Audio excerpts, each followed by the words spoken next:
Today we're going to show how to update the 4N0 alternator, water-cooled alternator used on Audi A6, A7, A8, Q7, Q8 and so on without having the car.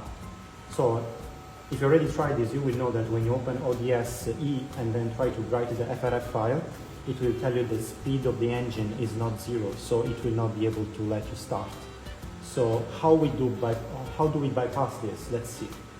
First of all, we connect to 00cc module, which is the alternator starter generator module, and we select the option 042, which is allowing us to write, and we select the file we want to open.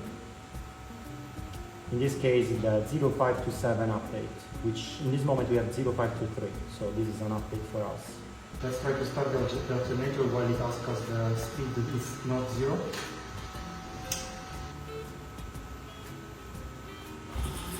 Okay, then we try again. Close button, out diagnostic mode.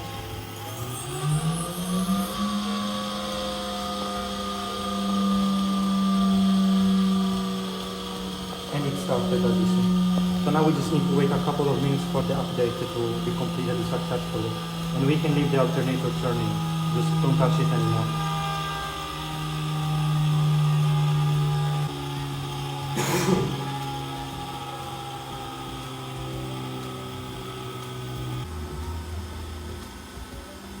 The programming is been completed. Let's see if it worked fine. Okay, it says successful. Let's try to make an idea again of our alternator.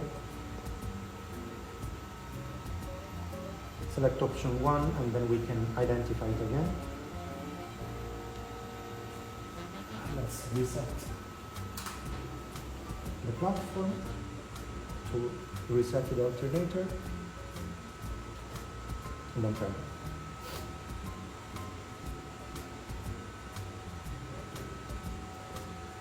Okay, so as you see now we have 0527, so the alternator has been updated successfully without the car.